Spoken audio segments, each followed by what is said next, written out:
Oh, Shane Thompson at the table. I've just come back after catching my breath after that Cousins Alley match. Now we turn our attention to this Karl Sutton. He's taking on the man from the West Country, Shane Thompson.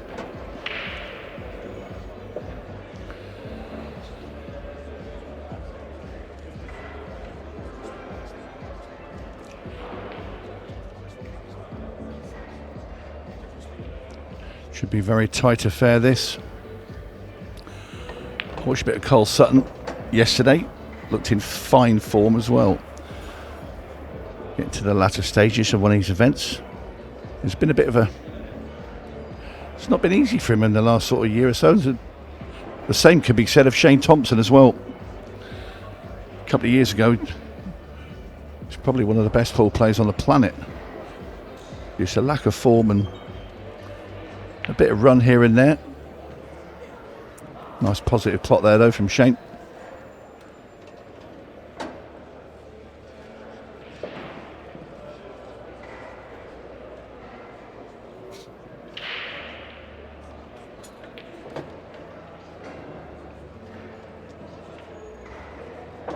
And this has been nicely navigated by the Safecracker.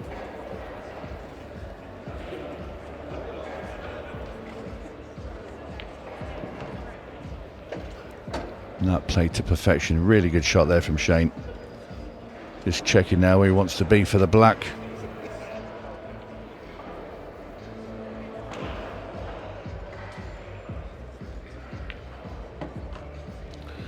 And after Sutton's mistake from the break, it's going to be Shane Thompson to take this opener.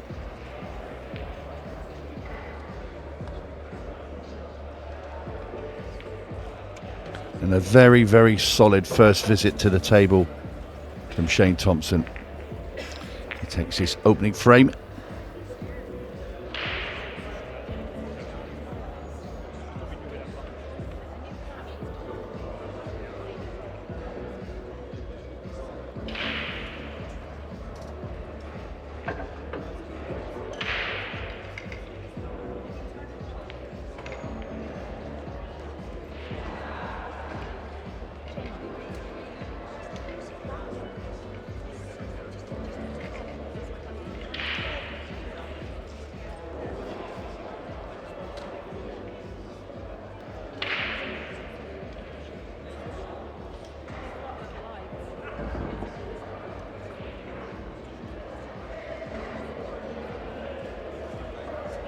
Well, Shane Thompson stands up ready.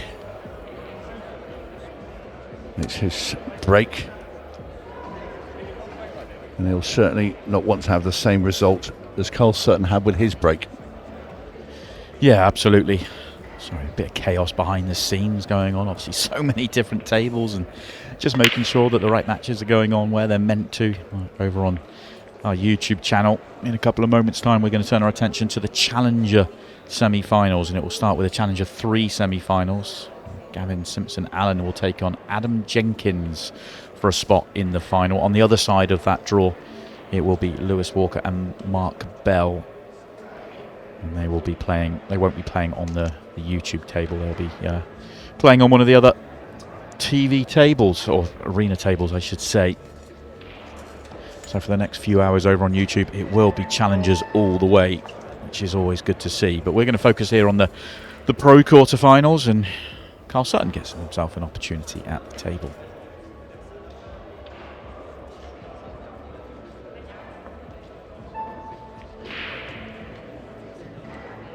Yeah, he looked really good yesterday, Karl. I watched him a couple of times on my breaks and out and about, and he's been out here as well in the main arena. And we always look at him when he plays for England. He's always one of the mainstays. You know, he's a good 1-2 frame player, but trying to put it into longer matches for Karl I think it's been a bit of a struggle in the last sort of 12. Apart from getting the world final, of course. Apart from the major world final where he played flawless, but I think he's been England's best player for a few years now. I think that, you know, I don't see the statistics. They don't come out after those tournaments that much, but, you know, just by being around them and seeing them, I think he's been, him and Shane, to be fair, have kind of been leading that England team for a while. Of course, they're doubles partners as and well. They're doubles partners as well, so doubles world champions. But I think he's been solid with Ultimate Ball for a long time now. I think there was a period where, weirdly, when he won his Pro Series title a few years ago now, he played Shane Thompson in the first round, and he turned up to the tournament just not believing he could win the tournament, and the best he could hope for was winning a Nando's, as it was, from Shane Thompson, because they always probably have a dinner on the match or something like that. So he ends up winning that match, goes on to win the tournament, and I couldn't be a bigger fan of Karl on the table. I think he's a phenomenal ball player, very, very clever, great cue ball control, great patterns. He's an all-round player, and yeah, this is just a match that's very, very tough to call. Yeah, I agree. I wouldn't like to pick a winner. No clear favourite for me. And the respect they must have for each other, obviously being doubles partners as well, great friends. So, I mean, that's got to play in your mind as well a little bit. But then I think when you look at it a second time, you think, well, the professionalism out of the two of them, that's completely out the window, especially when you're in a quarter-final. Yeah, I think this has been very positive for Shane. That's not the best of shots he's played, though. But he was all at sea last year, and he played great on Monday night coming through the Champions League. And this is the Shane Thompson that ended up as the #1 player after year one. He looks very sharp out there. Not just going by the frame and a half we've seen here, but I'm going by the 3 matches he's played so far. I commentated on a couple of them. He's playing some great stuff.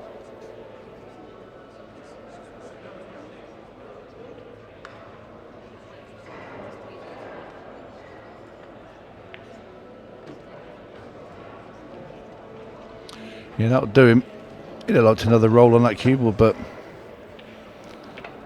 I think putting a side on here just to give himself at least a straight shot so he can screw straight back on his last yellow for the black.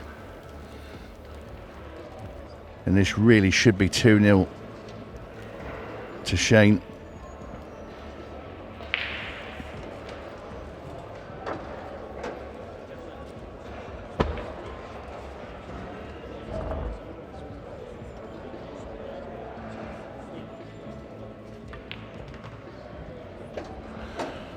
And his control's been sublime pretty much at the start of this game, Thompson. He can make the game look incredibly easy, such as his touch and patterns. I think Shane's patterns when he's on are up there with most in the game. It really is just it's where he excels. Great technique, great cue action, but the touch, feel and patterns, he makes the game look very easy, and he started very strong here, taking the opening couple of frames. Race to 8, a long way to go, 42.40 left in the match.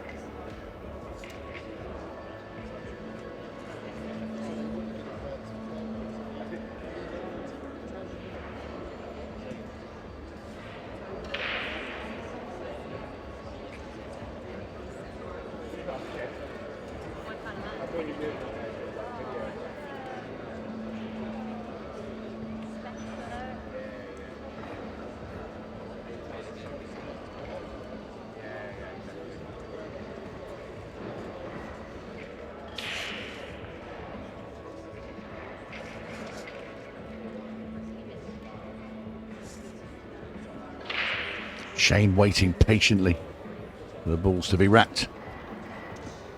Even though it won't be his break, it will be Karl Sutton to break off next.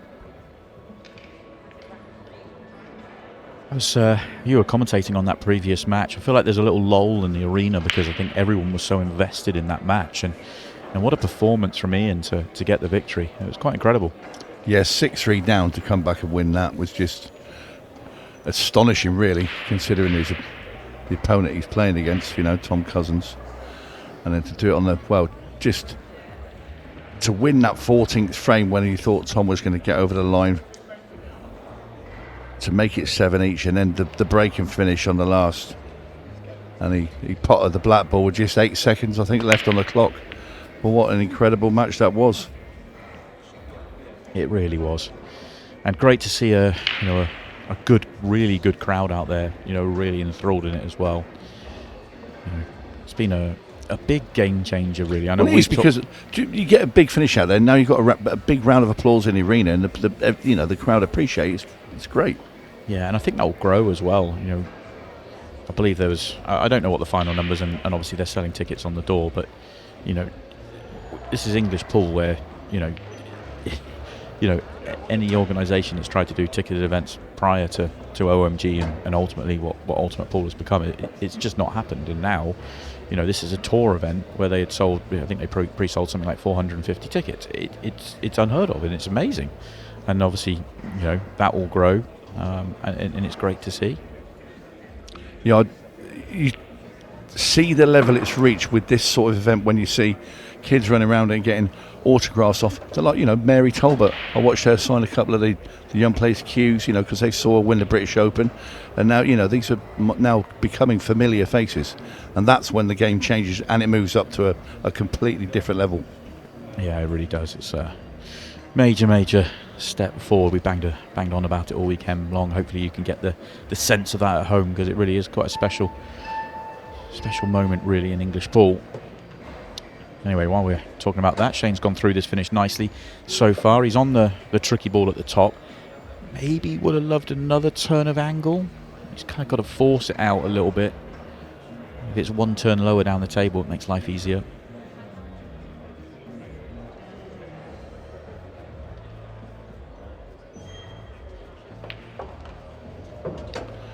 Well, he fairly pumped that yellow in there, did Shane? But he just landed in a funny position. I think he's okay. No, he can get through.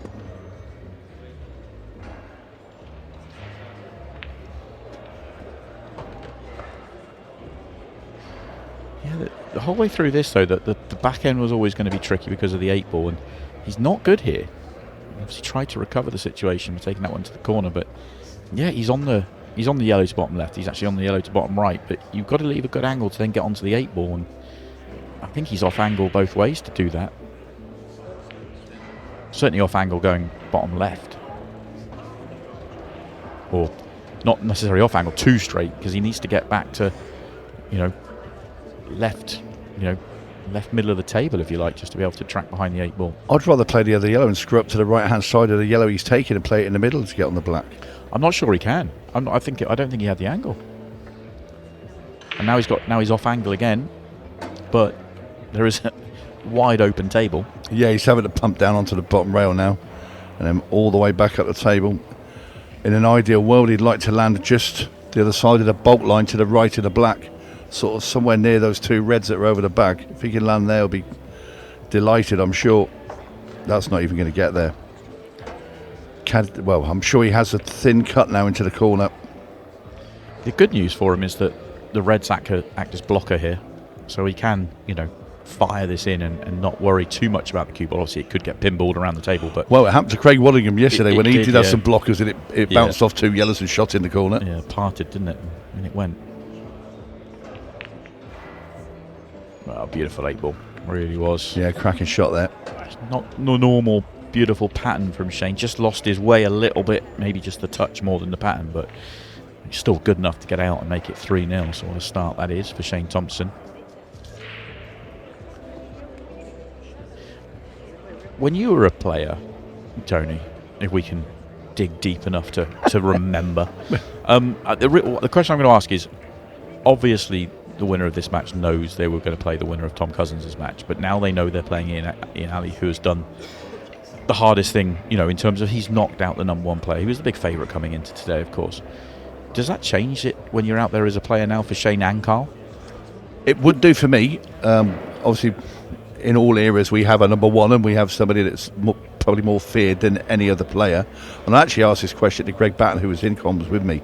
I said, would that change your mindset? He said, it has to. And I would agree, because you look at the draw, and especially, you're Shane or Karl, you're sat there thinking, okay, I've got to negotiate and try and beat my best buddy and a dangerous opponent. Then I'm going to probably have to run into Tom Cousins. Also, it's like, and this is no disrespect to Ian Ali in any way, shape or form, But the relentless juggernaut that is Top Cat is not now there anymore. Yeah, I mean, you go into... It's changed that the winner of this match would have gone into a semi-final against Tom Cousins as the underdog, and now arguably would go in as the maybe marginal favourite, depending on which one of them comes through, but I probably wouldn't have it that way. I would have it as 50-50 as it gets. I mean, you could make a case if Shane comes through this one that Ian would start as favourite, simply because of Ian's got a really good record against Shane. The way these players play now, I'll tell you who's favourite is the one that gets most balls off the break without sending the cue ball in. Right now, it's Ian Alley, I can tell you that right now, because he's already in the semi-final and he played fabulously to get there. I'll tell you what, he did work very well at 6-3 down to stay in that match, because it's easy to sort of, I'm not going to say throw in the towel, but it's easy to let your head drop down.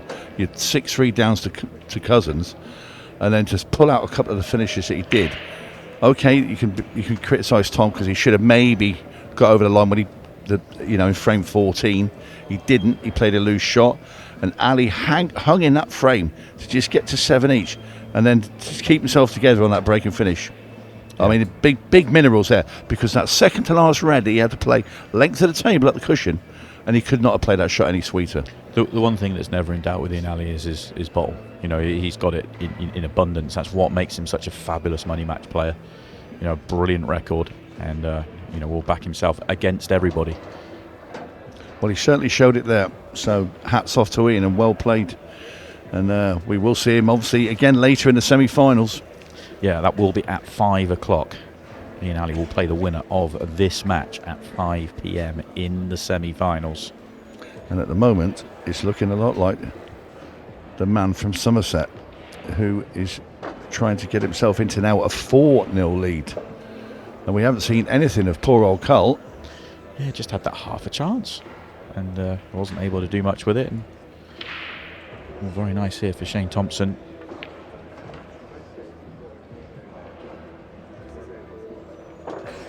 Would you do this to a friend? I would. I've been in this situation, not in the not in the quarterfinals. I should add, of a pro tournament. Having a friend. I've had to play friends in professional tournaments, normally in the first or second rounds, because they were my sweet spot. And I always played the Karl Sutton role. I always like to let them go 4-0 in front. See, that's why you're a gentleman. I always said that about you, Simon. Exactly, which is why first or second round was my sweet spot.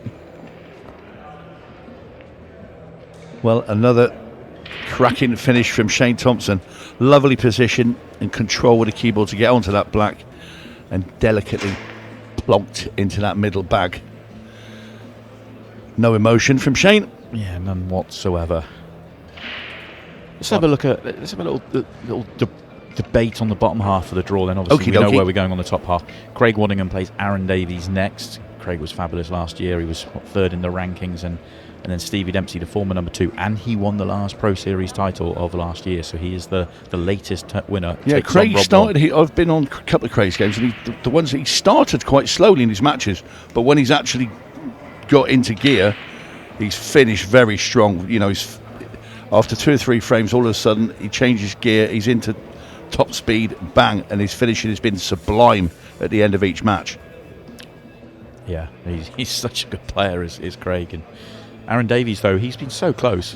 Is Aaron's a battler. Is it his turn? He played flawless in the match I commentated on yesterday. He played absolutely flawless. Did not make a single mistake in the match. And if he was playing Zach played brilliantly as well. Yeah. It was just an incredibly good match. Yeah, Aaron Davies for me, one of the great battlers in Ultimate Pool. And it's going to be very, very... The contrast in styles for me with Waddingham and Aaron, you've got to favour Craig, have to, because he's won events recently. Last season was a very good season for Craig Waddingham. Since we've changed to Rasson Apollos, Waddingham has gone up a gear. Yeah, he'd already had a pro title. He'd already won the Champions League, but once that the new Rasson Apollos turned up, he then won the very first event, and hasn't really looked back. He's been very dangerous. He's right up there at the rankings.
Karl looked disgusted. I don't know whether he just felt he must have flat out missed it, or he felt it turned on him, or went over a finger mark or something. But it's fine. He's absolutely no problem whatsoever. He's still got to play a good shot here to land nicely on the 8 ball, but it's better than being in your chair.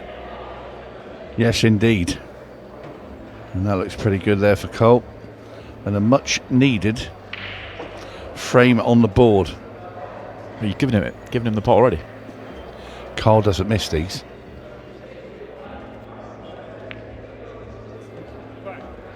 Correct. Yeah, case in point. Yeah, and he is on the board, 4-1. And Shane, he's still 4 frames away. There's a long way to go in this match, and Karl Sutton will relax now. He's won that opening frame. So anyway, we discussed quarter-final 3. So what about quarter-final 4? Well, let's just quickly dip into what's going on in the Challenger semi-final. This is Gavin Simpson-Allen versus Adam Jenkins. And Adam has taken the slightly brighter start, winning the 2 of the first 3 frames to get himself a nice early lead. This is the Tier 3 semi-finals, and this is over on our YouTube channel right now. And we're going to see one of the Tier 3, one of the Tier 2, and one of the Tier 1 Challenger semi-finals, and we'll be keeping an eye on the other semi-final at the same time as well over the course of the next 2 or 3 hours. So the Challenger 1 final will be on Ultimate Pool TV later today. Challenger 2 and 3 finals will be on our YouTube channel, so you will be able to watch it one way or another. Always a nice reward for your efforts, to get a long way in the tournament and then get yourself onto the TV. Yeah, just as Shane comes to break, we were talking about the bottom half of the draw. You've talked about Craig Waddingham and Aaron Davies, Stevie Dempsey and Rob Warne. Stevie, obviously, fabulous player and won many titles, and he's just the complete player really. And Rob Warne is one of the players that is as close to winning but hasn't yet been able to make that breakthrough. Him and Aaron are actually in a very similar position in terms of they've made finals but haven't quite been able to make the breakthrough. So interesting match that. But I like that match. I find that a fascinating encounter just for the contrast in styles. Dempsey, great clock management, great thinker of the game, but also, he can adjust his game and adapt to his opponent. Whereas the whacker, we know what we're getting with the whacker. We certainly do, and it's one of those that, obviously, if Rob turns up, plays well, breaks big, runs him out, and Stevie has a couple of dry, then the match is done because that's what Rob can do to you. But if there's some mixy frames in there, then you have to put the advantage to Stevie because he's such a clever player. And possibly the sort of player that Rob would not enjoy playing. No, and I'll tell you what, I watched the tail end of Dempsey playing young Jaden Billingham yesterday, and wow, how well did Dempsey play under immense pressure that Jaden Billingham put him under, with what I would say Jaden was unflappable out there for such a young player, but Dempsey's clock management and a couple of the finishes he took out, and a little fist pump at the end as well, and it shows how much it meant to him.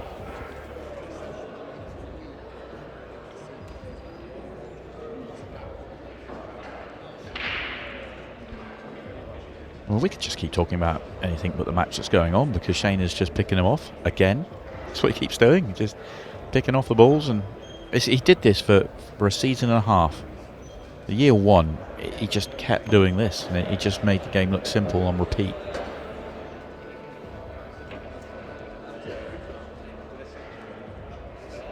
Yeah, watching it's like some sort of therapy. Just exactly that. I'm just mesmerised and just relaxing.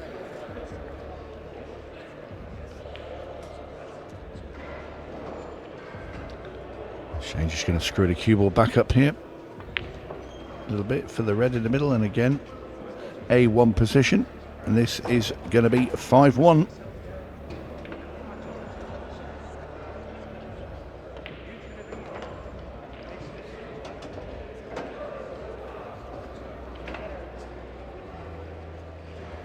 And has Shane Thompson found his A game? It certainly looks like it from the evidence we have here. Yeah, I think it's and it's good to see. Shane, at one point Shane fell to, I think he was somewhere around the 43rd, 44th in the rankings last year. And this is a former #1 player, somebody, that was getting top billing and was, big favourites for events, and he just fell apart. Much talked about the fact that he was transitioning. As we're going to dip in and have a look at Buzzer. First time I've seen Buzzer this weekend. He's taking on Callum Singleton over on table 4. So good to see Buzzer in action. But just going back to the Shane point, he chopped and changed his games because of the rewards that come with having success with Ultimate Pool. The rewards were offered lucrative offers to go to China, and he spent some time in America as well, and that's really affected his English pool game. The big difference this year is Shane is being more selective with his schedule, and he's still going to chop and change. I mean, he's off to America next week, and then he's off to China straight off the back of America, but he's not doing it before tournaments, he's doing it after tournaments, prioritising English pool, which is why I think we're seeing the better of him right now.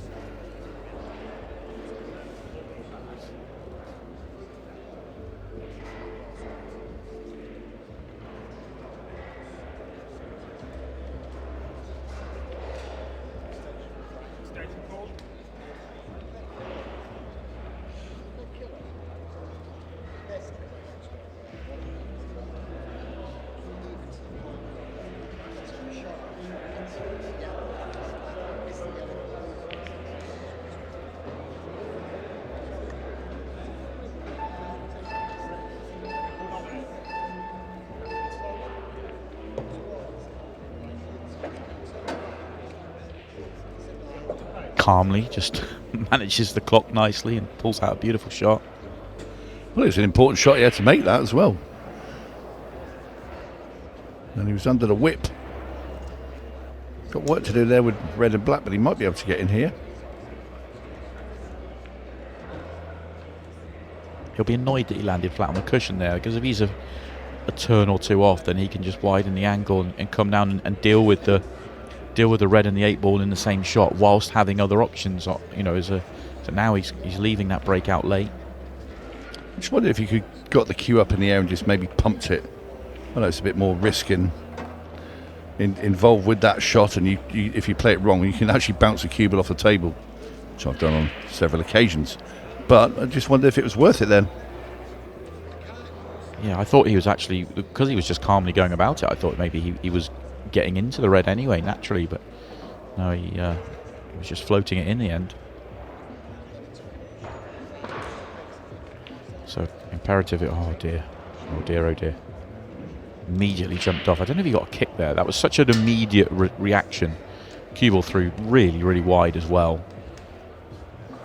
Not one that always gives the player the benefit of the doubt, but I think that may well could be a case there. So obviously it's very difficult to tell here from our position.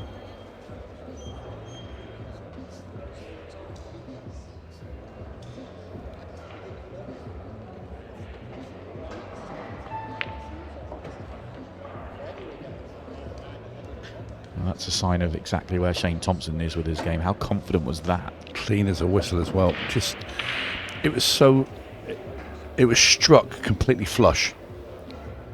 You know, you can make those balls and they're not quite as flush. That was flush.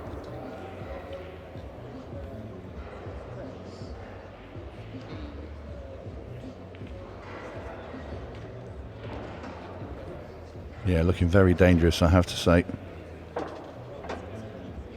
I think we discussed it actually last year of where Shane was on the rankings and where he happened to be before. And it was just a case of he played 2 or 3 shots like this in a rack, and then he'd either fall out of position or play a poor shot. But he looks to have, I don't know, just looks slightly more, well, I say composed. It just looks a bit more about him.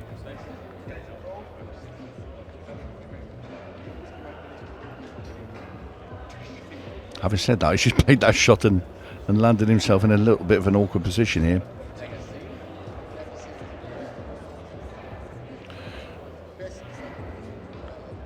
In fact, he's taken it on though, the finish as a whole. Well, he's pulling back now, but shows you where he's at. Obviously, really tough opening ball, but he's feeling so good out there. The only thing there for Karl is a safety. I think he'll probably try and clip off that red right at the top. He's just looking where he wants to leave Shane. Shane played a clever shot though, because when he pulled that yellow off the rail, he stopped the double for Karl's red into that middle bag. So it's going to be played very slowly up the table. Now then, has he left the yellow stuck out? I believe he has. Shane's still going to make the finish though. This is not easy, even though he can obviously pop the one over the bottom corner. The worst comes to the worst of Shane, he can double both black and that yellow into the same middle bag.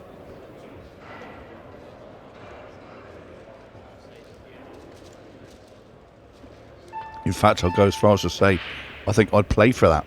I'd play to play the doubles. Because if you get on that one, the yellow square, you've got to do nothing. You've only got to pull the keyboard back a couple of inches and it's just two straight doubles. Yeah, if you get slightly the wrong angle as well, you might be able to play a very controlled cannon and just push it up to the cushion and still have a shot. Obviously that's low percentage. Doubles a much cleaner way of going. It's well, he's not taking it on.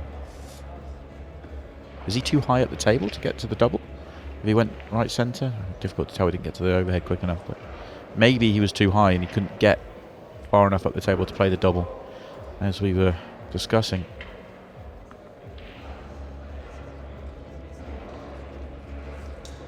Karl having a double check to see if he can get through gap, or the gap of yellow and black there. I don't think he can. It looks very tight. So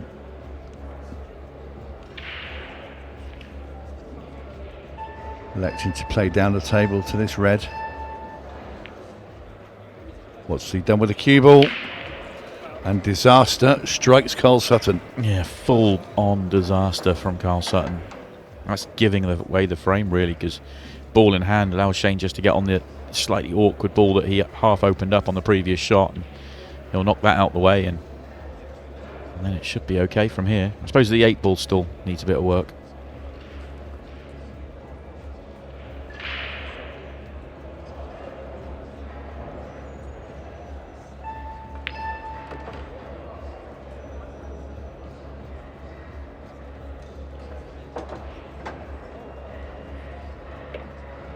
Came up a tad short there.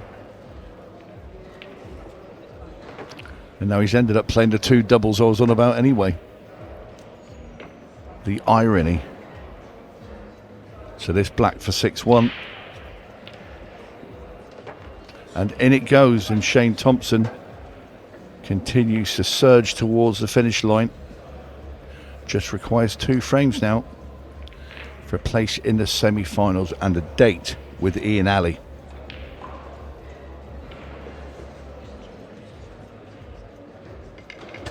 We'll just pop over again to the challenger match, where Simpson Allen has levelled things up with Adam Jenkins, so they're 2 apiece.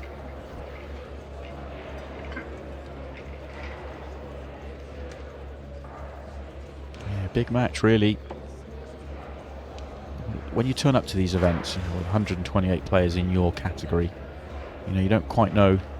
It's hard to look at it and go, do you know what, I really fancy the job. All you can do is turn up and play well. But now you're in the semi-finals. You are in touching distance of winning what is a very major trophy and a truckload of money as well. So it's a big moments there really in that semi-final. Well, what I like about the new arena is that you could actually sit over on the corner bit there, and you can gaze into this match, and you can watch 2 of the challenger games or 2 of the ladies as well on the side. So you can effectively watch 3 matches at once. Yeah, we've got 5 matches currently in operation. We've got the challenger semis. We've got a couple of pro matches as well. We saw Brian Halgrove playing Callum Singleton. We've got Chris Day taking on Ricky Jones as well. And behind everything that you just mentioned, Tony, there's another 10 tables with another 10 professional matches going on, because on the Saturdays we always have the crossover of events. Event 2 has already started, and to highlight that point, Ian Alley and Tom Cousins are already midway through their first round match of event 2, having just played in the semi-final of event 1, which is tough from a scheduling point of view, but that happens when you go deep in a tournament.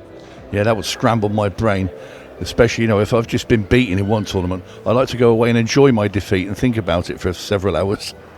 Well, yeah, and that's the challenge for Tom Cousins. He's currently 4-4 with Vivek Mack, so he's immediately into another tight encounter out there, and what an opportunity for Vivek to really hurt Tom and knock him out of the second event immediately. Ian Alley is 4-3 up over Hitan Patel. And also, just to add insult to injury for Tom Cousins, they've been put on tables next to each other as well. Thank you, tournament director, for that. With Ian smiling lovingly towards him. To be fair to Tom, he takes it all very much in his stride. He's on to the next tournament. Is always the way he'd think. Yep, super professional. I think he knows that if he turns up and plays his level for, what have we got, 16, 17 tournaments this year, he's going to take down 2 or 3 of them. That's just the level he's at. Yeah, and he also knows he's not daft and thinks he can just go in and win every tournament. He knows that how good these players are, and a couple of dry breaks and you're gone. Beautiful shot from Shane. Comes down and almost ball in hand perfect on the yellow. Yeah, it's just not been Karl's day today. And this is going to be 7-1. And you can't say because Karl's played badly, but Shane has just been in absolute delightful form. And the breaks have all gone Shane's way. Karl's breaks have gone in off. He's had dry. Just not got himself into the match. And it can happen at this level. Yeah, it feels like there's only one winner, and obviously Shane's one away, so it's a strange thing to say, but yeah.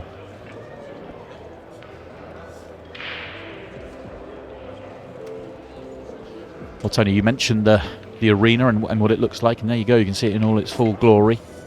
And you can see there in the background, just underneath the middle light, almost middle of the screen, where my colleague here, Mr. Holgate, is currently pointing at, which I appreciate none of you at home can see, but that is Ian Alley in the background there, and Tom Cousins is on the table next to him. See, the thing about our professionals, because we know their shirts, so I can, and obviously they're all very distinctive. You can see Stevie Dempsey as well, just to the right there. He's bending over a table, probably 17 or whatever. Can you pick out any others? It's David McQuillan, isn't it, on the right-hand side in the green stripe? Can indeed. Bottom right-hand corner is where you'll see that's the Challenger semi-final that is currently on our YouTube channel. And just to the left-hand side of our main arena, that is where we've got 2 pro matches. It looks like Chris Day just about to play a shot on the left-hand side. And the table just adjacent was where we saw the buzzer, Brian Halcrow. Insult to injury here for Karl Sutton. Goes in off, sits down, and all he can do is laugh. It's a match where everything that could go wrong has gone wrong for Karl Sutton. He just has not played. Shane's had the majority of the chances, and he has taken them all.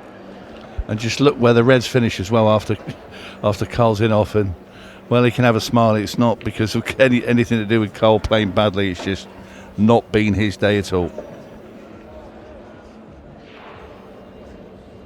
However, you can say he didn't control the cue ball properly on that break. You can be critical, but I mean, he's had things go against him as well as not playing. He just hasn't turned up, in truth, has he? But Shane's played brilliantly, and that's the takeaway from this match. It's not as though Karl's lost it. Shane's just played. He's had the opportunities, and he has played just a brilliant level of ball. Almost sending us to sleep with the quality. It's like every time he comes to the table, it feels like it's a routine run-out for him, and it isn't, but that's how he's making it feel, although on this occasion it is. Yeah, and also for Shane, we're thinking this is ideal. He's got a very quick match out of the way and got plenty of time to prepare for Ian Alley. Yeah, absolutely. 5 o'clock for Shane Thompson, as he is now one ball away. This 8 ball for an 8-1 victory over his good friend and doubles partner Karl Sutton. And Shane Thompson back in a semi-final of the Pro Series. That will sound very good for the man from the southwest. And he will take on Ian Alley, who he has previous with in that semi-final.